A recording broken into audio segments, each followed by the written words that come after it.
पांचों पांडवों ने अपने मृत पिता पांडु का मांस खाया था। उन्होंने ऐसा क्यों किया, यह जानने के लिए पहले हमें पांडवों के जन्म के बारे में जानना पड़ेगा। पांडु के 5 पुत्र युधिष्ठिर, भीम, अर्जुन, नकुल और सहदेव थे। इनमें से युधिष्ठिर, भीम और अर्जुन की माता कुंती तथा नकुल और सहदेव की माता माद्री थी।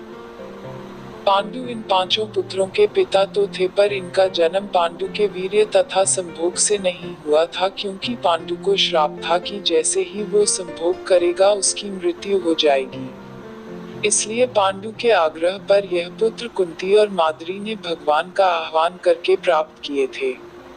जब पांडु की मृत्यु हुई तो उसके मृत शरीर का मांस 5 भाइयों ने मिल बांटकर खाया था।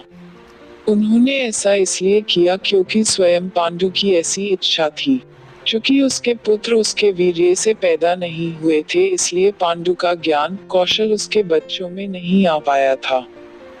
इसलिए उसने अपनी मृत्यु पूर्व ऐसा वरदान मांगा था कि उसके बच्चे उसकी मृत्यु के पश्चात उसके शरीर का मांस मिल बांटकर खा ले, ताकि उसका ज्ञान बच्चों में स्थानांतरित हो जाए।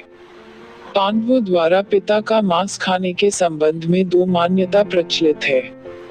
प्रथम मान्यता के अनुसार मांस तो 5 भाइयों ने खाया था, पर सबसे ज्यादा हिस्सा सहदेव ने खाया था। जबकि एक अन्य मान्यता के अनुसार सिर्फ सहदेव ने पिता की इच्छा का पालन करते हुए उनके मस्तिष्क के 3 हिस्से खाए।